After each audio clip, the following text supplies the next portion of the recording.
Well, how are you? We met from you. I was gonna say you look familiar to me. Miguel. What's your name again? Miguel. Miguel, and you and Peter. That's right. Together, yeah. I was with Peter last night. That's right. Welcome. Yes, thank you. I didn't Welcome know to I all of would you. see another part of India. Absolutely. Hi there. How are you? This is Leanne York. Leanne York. Leanne. Yes. Okay, nice to meet you, Leanne. Welcome. Thank you. So you work here? Yeah, we own the cafe. You own the And we cafe? run I was looking at the Yes. shirt. Okay. Yes. I was gonna say we got food today for you. Well, we're doing the water. Yes. Hey, how are you? How are you? Hi guys.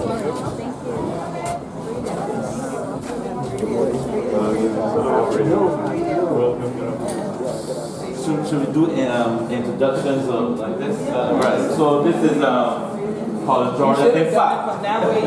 yeah, I know. But this is I'm also Judge brother, one of the Judge brothers, Frank. Frank. Little Frank. Okay. So I'm gonna let Frank introduce the boss. And then you're gonna introduce everyone. Wonderful. We still training him. Yeah, no, Don't mind. so early. This is Lisa Beverage. She's the person here to the minister. Oh, wonderful. Oh, which minister? The minister of labor, but he's the parliamentary representative for For St. Okay, St. Peter. All right. Wonderful. Nice to meet you. All right. this is the official part. Rico Dean? Okay. Peace and blessings, brother Rico. I used to date someone with the last name Dean. I hope you're a better guy. Male primary school teacher. Yeah. And what's your name? Cody Redmond. Cody? Redmond? So you own Redmond that I just passed through? No? You sure? Okay, you look like a rich man to me.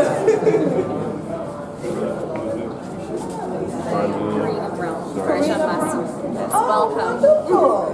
So the Brown, the Browns married into my family. Oh, wonderful. Yeah, so hi, cousin. Sharon. She's a person for the committee. Oh, which committee? The parish expenses. Okay, so all of you are part of the parish ambassador Committee, yes, for for St. Peter's for 2019. Wonderful, and you're the chair. Wonderful to meet you. You look like one of my aunties. Yes, good to see you. Yes. It's okay. I'm the PRO of the parish. Parish Independence Committee. Parish independence. See, now that's the man I like. Independence. Yes, independence is always a blessing. It's a great thing. And Sammy Warren. We have Warrens where I live. Nice to meet you, sir. Oh, from St. Nicholas Abbey. Oh, wonderful.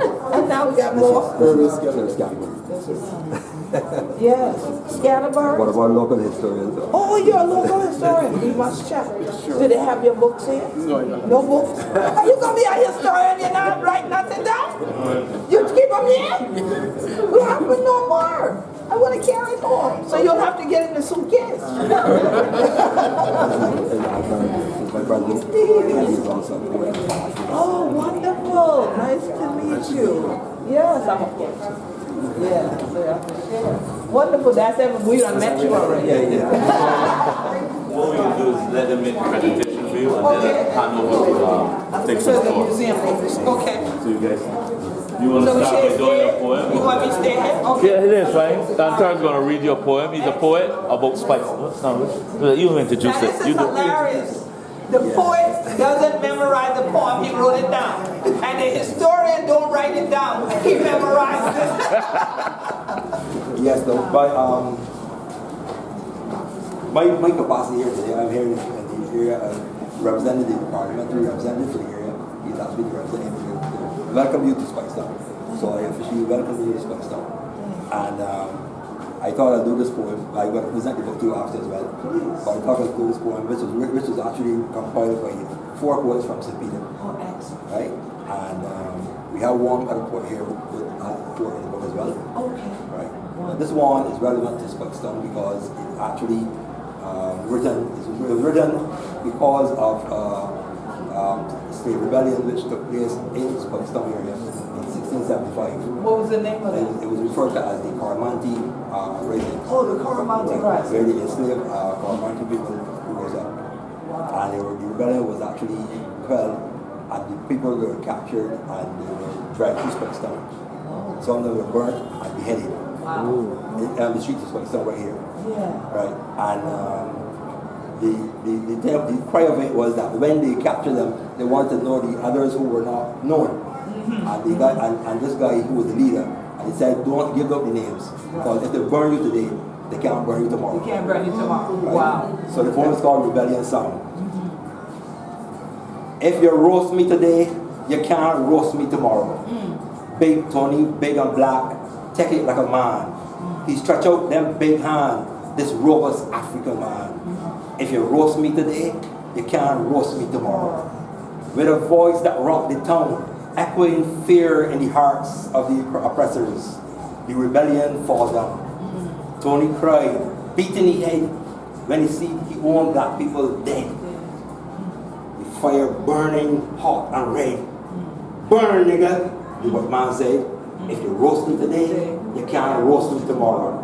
A slave in a cruel land, dragged from the womb of Africa, destined to a life of chain, binding body and brain. Tony, tears flowed down Speightstown, mingling with the blood, mingling with the sea that washed the walls of the fort. And the people gathered to see a fallen hero, a comrade, big black Tony, holding back water through fire red eyes.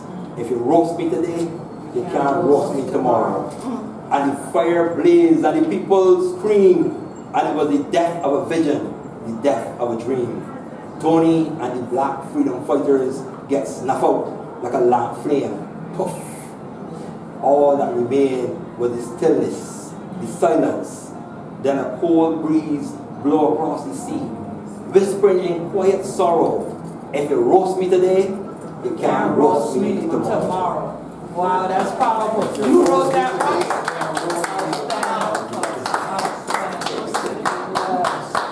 Now we're going to be going home saying, if you roast me today, you can't roast me tomorrow. Oh, beautiful. This is awesome. Also, on behalf of the parliamentary representative, Mr. Colin Jordan, and the people of St. Peter, I present you with this small token as well. Thank you. Welcome you to Speightstown. Thank you, sir. Beautiful. Use the chairperson, Charles Griffith, to present you with a token. These books were actually their collection of poems written by school children right here in Speightstown. Lovely. And published. Wonderful. Right. So they're keeping it going. Yes. Yes. That's what we're famous for in St. Peter. Yes. Poets of St. Peter. Oh, really? These children are actually between the ages of 7 and 12 years old. Okay. When I was from school just off the hill, Yes. I said, well, the next time you come, I'll take you there. Yes, please. Yeah. So, quite lovely. Yes. To the staff? Yes. Yes. Very, very pleased with these and children.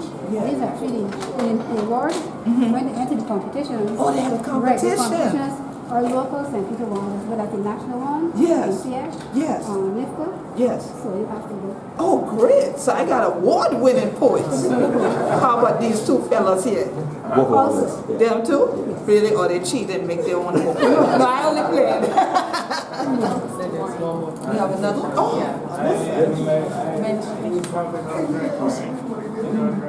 no, I don't. No. So you're giving me rum. One non-alcoholic is giving rum to another non-alcoholic. Okay. Oh, it's pretty. It's special. So this one is what kind? Frank, read it. This is actually rum snake. Yeah. Yeah. And this is named after my boys, my twin boys. Really? Are you serious? Oh, wow. So non-drinker got a rum named after his son. That's wonderful. Can you read the inscription? Let me read the inscription. Let's see. Since they're all over there blocking my light. Let's see. Oh, to Queen Quet. Okay. Presented to Queen Quet, chiefess of the Gullah Geechee Nation, on the occasion of your first visit to Speightstown in St. Peter's, Barbados Island. Oh, no, where we have, let's see, where some of the ancestors of, here it is, with some of your ancestors, I'm trying to figure out this word on the end here. Found it? What is this one? First for the, what's this word here? Yeah, I took the bottle funny ways to see it clearly, that's all I need. Ancestors, boarded vessels for Boarded the vessels, Carolinas. there we go, yeah, boarded vessels for the Carolinas. Yeah, because that's what it was, because there was a line between there and the shade. Okay, boarded vessels for the Carolinas, really? All right, and then the 21st of June, 2019, barrel number 108. Don't y'all play that number, y'all think y'all sleep. And then it says number 69. And 9 is my number, and 6 is just upside down 9. Perfect. Oh, outstanding. Wow, Barbados. So tell me, it says St. Nicholas Abbey on the box. Where do they actually make this? There's, no, what I mean is it near? It's near here. Okay. In the same parish. Yeah, y'all act like I can't read. I know it says St. Nicholas Abbey. Yeah, okay, so not far from here, this same parish. We actually have a train now. Yeah. Really? Yeah, Oh, and wow. if you're here tomorrow, I'm flying out tomorrow, but I'm coming back next year to tell you. So then I have to do it. I have my card. Please, yeah, so we can stay in touch. It dropped. That was the card that dropped. The card that, there was a card drop. He got another one. It's going in the box. So it won't, that one won't drop. And there's a plaque in here? On the other side, isn't it? Someone get my paper.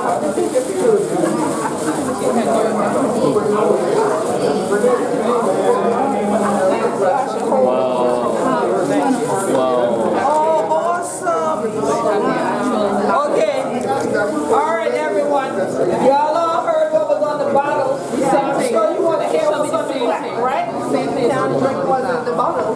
Well, no, I don't anyway. When they get the gifts like that, I have a whole shelf of alcohol that people gave me. Is it trips around the world? Yes, I'm keeping that. But that one's going to be turned around backwards. So you can read it. Yeah. It should be the same thing. It's the same thing? Oh, okay. You say it should be. He said it should be. So let's see if it is. Presented to Queen Quet, chieftains of the Gullah Geechee Nation, on the occasion of your visit to Speightstown, St. Peter, Barbados, where some of the ancestors boarded vessels for the Carolinas, June 22nd, 2019. So the dates are different on the bottle in this though. So yeah, oh, awesome. The area of Speightstown, so we just highlight the two areas. Oh, great. Oh, thank you so much. Yeah, now that makes it clear how close they are. Yeah. Wonderful. We got more gifts. Okay, so where's the bag for this? Okay, so let's put this back in the bag. Good to see you, man. Awesome. Queen, on behalf of the Barbados National Trust and Arlington House You know International, how much I love books. we Yes. want to very much present you with these two books, The Barbados Carolina Connection, which Yes. is the revised edition. I was going to ask you because I have a paperback. Yes, there And you this go. looks thicker. This is a new one. Good. By the late And you're going to revise it again next year because I have to be in the book next time. I will have to speak to Sir Henry Fraser, who's the only survivor of the two authors. I understand. Warren Allen is deceased, Oh, and yes. we also attached to it our book on historic houses in Barbados. Outstanding. Thank you so much. Pleasure. He knows I love books because we were in Bermuda together. Yes. Pleasure. Awesome. Enjoy your Okay, out visit. of town. Thank Okay, you. and welcome home. And now the checks. Or the deeds. Deeds. So that's when you come to Next time I get the deed. You will not be a come here. No, I've been here. I don't know. But true. I feel like I've been here already. This is wonderful. Thank you so much. But before we go, I want a picture with all of everyone here and everyone that presented me with things. Can you bring all my goodies over, Anastasia, and Elder Town? I'm gonna figure this one out. All right, left and then over to the right.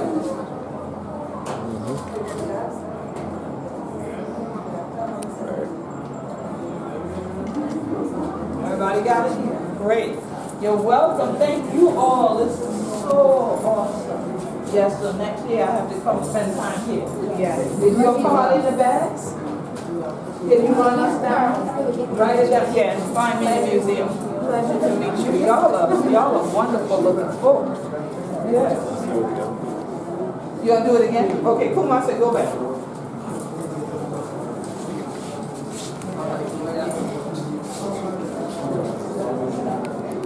I'm coming this time. Yeah, you should be in there. I thought we were missing somebody. I was busy with everybody was here.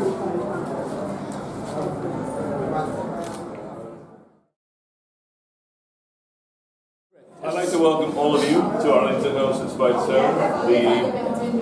This is Arlington, and it is one of the properties of the Barbados National Trust. Arlington House is a very special building in Speightstown. It dates to the mid-18th century at least, but it may go back a little bit earlier.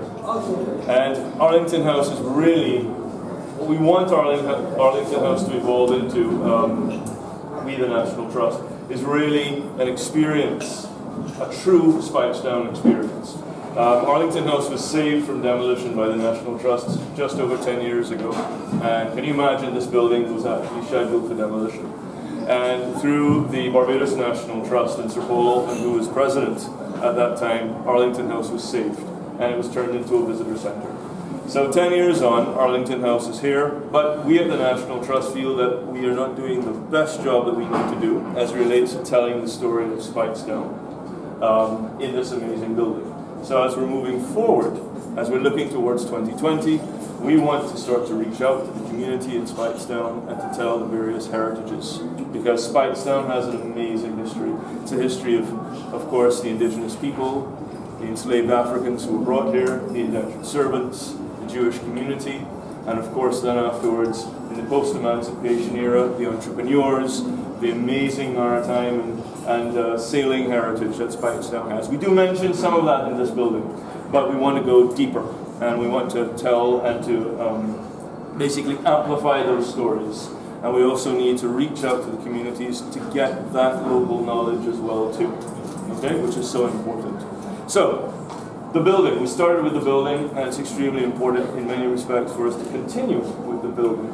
So this is a very good example of what the English would have referred to as a single house. Yeah. Basically, it's a single room wide, and it's quite long and narrow, okay?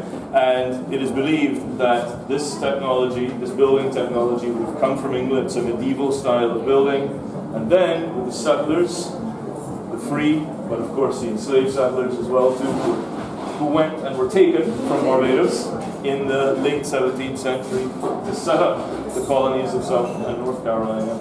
This culture was taken with them as well too. So this is why you're going to see some buildings in Charleston, South Carolina that look very similar to this building as well, right?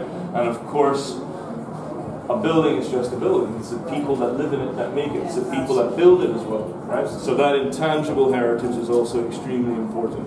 So of course, we know that we are very related to the Gullah Geechee people, right? They're Barbados' first cousins, right? Just up there to the north. Yes. So we know that a lot of that, all of those skills and that technology would have come with them as well too, and the intangible culture, the foodways, the folkways, the fashion, the language as well. Right. That's why we Bajans can understand each other. And it'll. Exactly. All right. So let's go upstairs, and I'll show you briefly some of the. So you'll be shipping me this to the States, right? We're gonna take. I love this. We're gonna send you a picture. We're gonna save this on postage. Well done. I'm just gonna go into the map room. Oh, okay. The map room.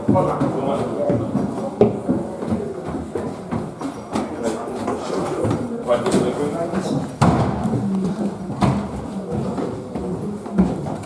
Right this way. Right in the ocean. In the ocean.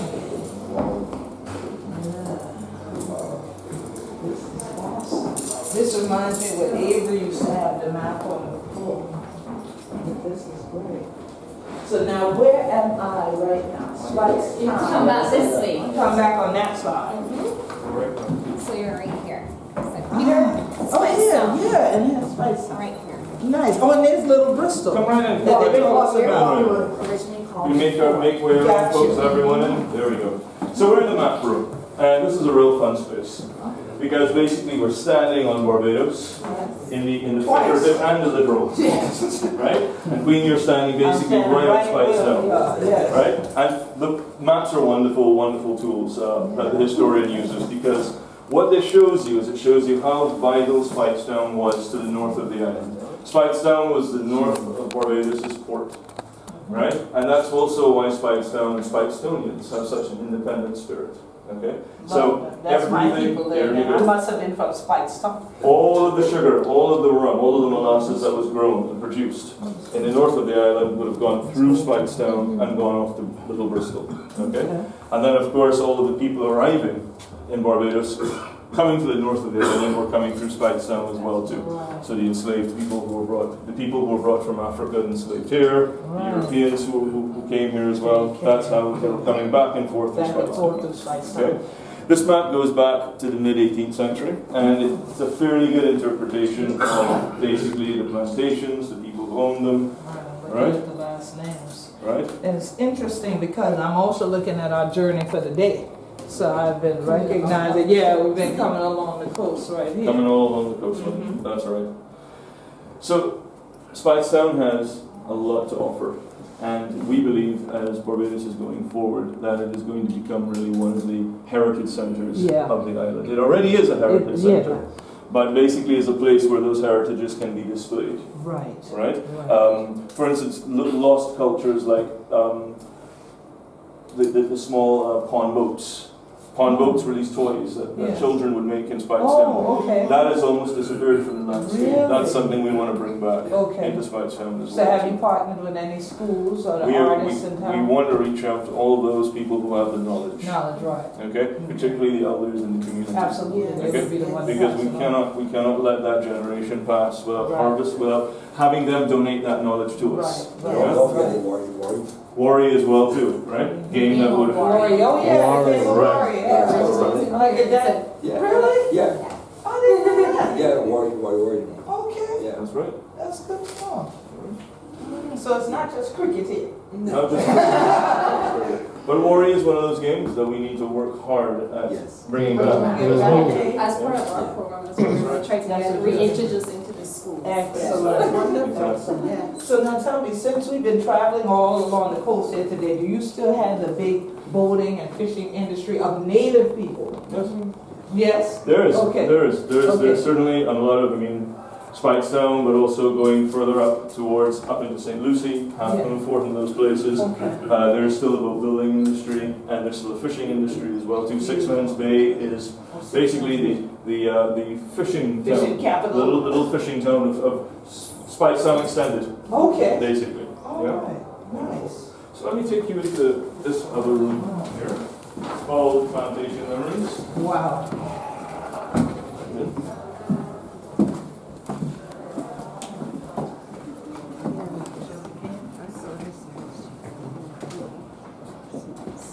Cash crop. Only briefly.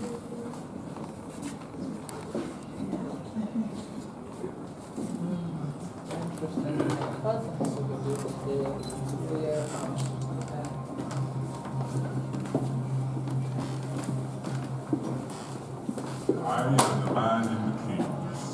You can't see me, but I am here to help you. Very soon the lights will dim, so I want you to go to the other end of the room, where a story will be told on the big screen. So this room basically presents two interpretations. One is a short film on Barbados, and the other one is a very interesting conversation between two enslaved men and two women who were owners of the enslaved men, talking about the changes that emancipation is going to bring to Barbados. Right? So that is one story that is presented in this room. And you've got this little voice that comes on every time in the pages. But why on a Tifu language and thing you got this on your top and do this one that way and thing like that? That Gullah. What on to do with me? Bajan.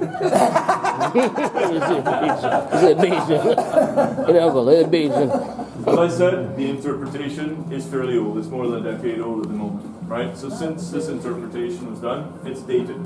Okay, so a lot more research has been done since then, and we know that, we understand that. So we know we've got some deficiencies, and we know that we've got to right that. Well, this is from Charleston. And that new information has to be incorporated within the new display as we move forward.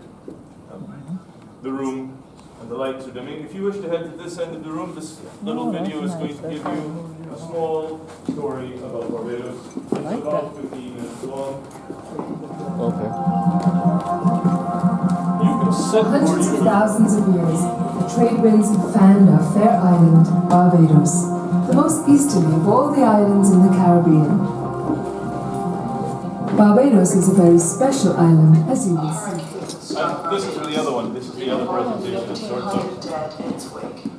Buildings were flattened, crops were destroyed. I'll take it. Please. How's your house, brother? I'm falling apart. Anybody else with a glass to take down? Only take 2 days to Anybody else with a nice glass?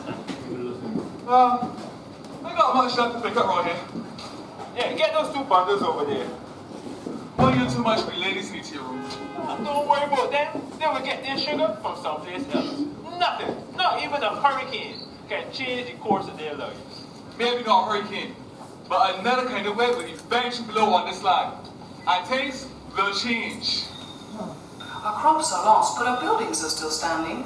Same with us, and we lost many slaves. I don't know if the plantation will ever recover. Perhaps we'll leave the island.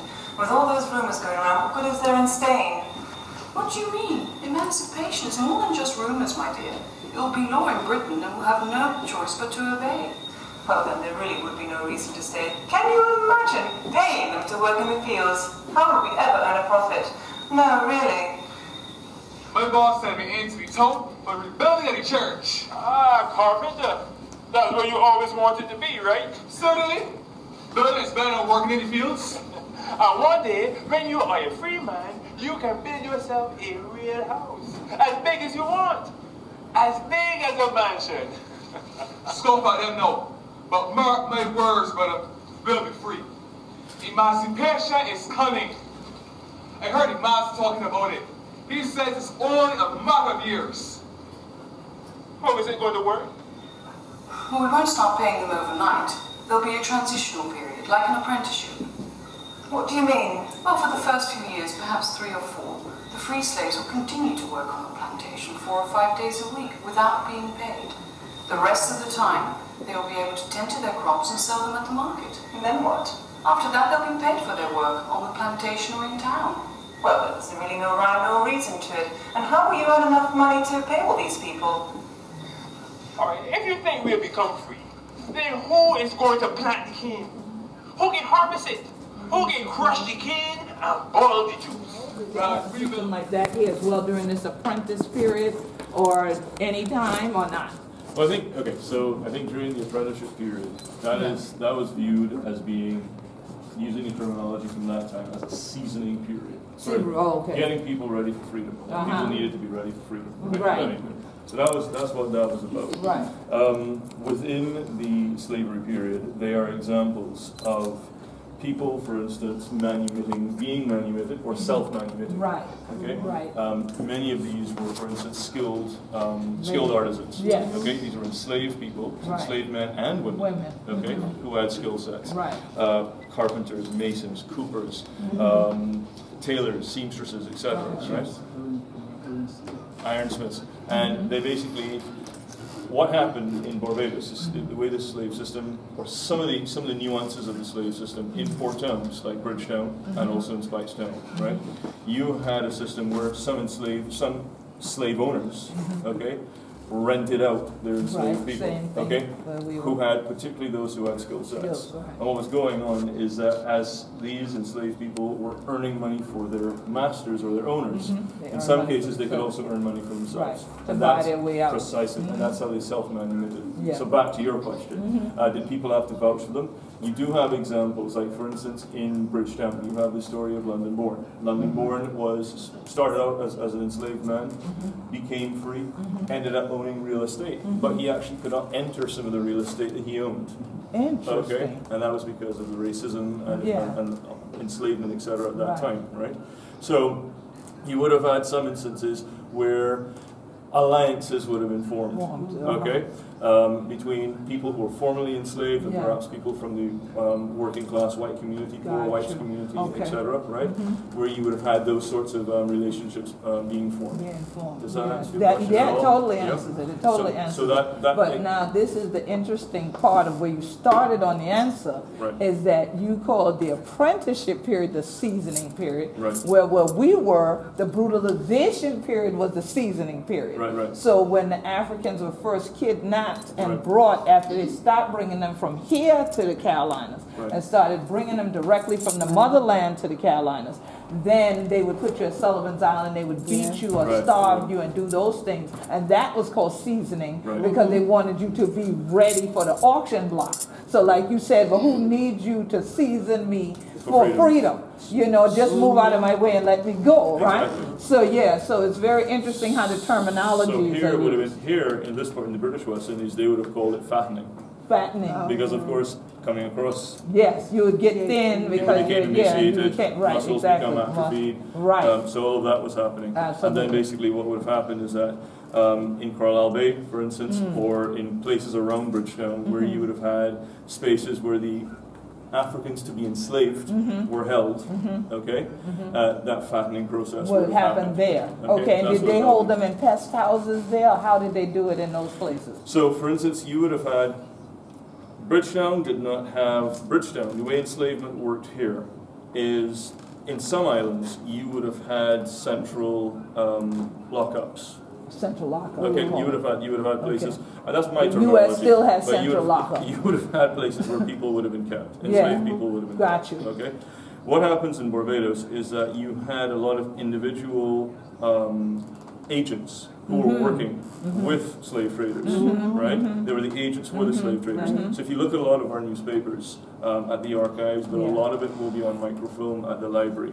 You will see, for instance, information, the ship Venture arrives today with 100 Negroes from Guinea, okay, for sale, and they will give you the address in Bridgetown. Where to go. Where it was, so there was not a slave market, that's the word I'm looking for. So you would got it. They were individual markets. Agent, and you would go to the agents. Right. Okay.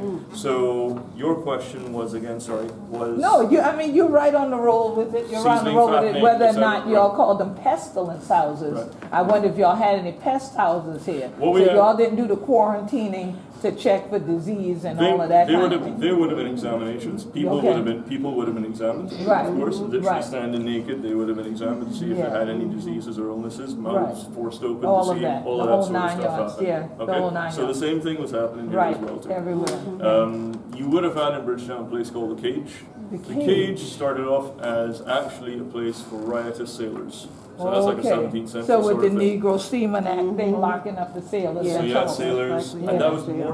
I think that was more directed at European, but then it became very quickly an apparatus to put enslaved people who could not give account of themselves. So, for instance, as I had spoken to you earlier, the enslaved who had skill sets, but who did not perhaps go home at night. Right, and they find them. Or who would come from the country, because you have maroonage going on in Barbados as well too. The maroonage that would have been going on here would have been more maritime. So an enslaved person would have run away. You saw advertisements in the papers. Betty ran away on such and such a day. So some people would have made it to Bridgetown to try and blend in with that enslaved community in town, where although slavery is slavery, but because you have this artisanal class of enslaved people, you could kind of blend in. You could kind of, for a little while at least. But then you would have had some enslaved people who obviously wanted to make their self-manumission permanent. So they would have tried to get on board a ship. Right, to get our way all together. Sailors tend to be a little more fluid, a little more relaxed, a little more easy, right? So if someone ran away, an enslaved person ran away and got to a ship, he might be able to find himself serving in the Royal Navy or serving on board of that ship, and the captain might have turned a blind eye. I got you. Right? So stuff like that was going on. But this pen that you talked about, the cage is where a lot of enslaved Africans and Barbadians who were slaves would have been locked into until their owners came to retrieve them. They came and got them. So that meant if I was actually one of the people who was self-emancipating, came in, blended in, everything was fine, but for some reason I get stopped. I have no papers. Yeah. I have no one to say anything. Exactly. They throw me in the cage, and I just stay in the cage, or eventually I get sold from the cage. You stay in the cage, and then basically what happens is that planters out in the country, or merchants in Bridgetown, who knew that one of their enslaved people had run away, would have probably sent one to check the cage. The cage had a person known as a turnkey. A turnkey. The turnkey is basically the guy who locks you up. He's a jailer. The jailer. So you had to come and pay the turnkey to get your property back. Right. So it's the same thing. So everything with the prison lease system is the same words, the same terms, the same action. Gotcha. Okay, thanks guys. On behalf of the Queen and her delegation, let me say on behalf of Minister of Culture and Minister of Tourism, I want to thank you guys for an awesome presentation here. Thank you. And for the gifts you presented to the entourage. We really appreciate it. I'm sure we look forward to other visits. And thanks for your very informative presentation. Thanks guys. Thank you. And have an awesome one. So good to see you again. Thank you all. Thank you all. Love you all. Yes, you got the info form. Okay. Perfect. We'll be in touch. Providing perfect conditions. Pleasure. Take care. See you. Goodbye. Safe travels. Travel safe.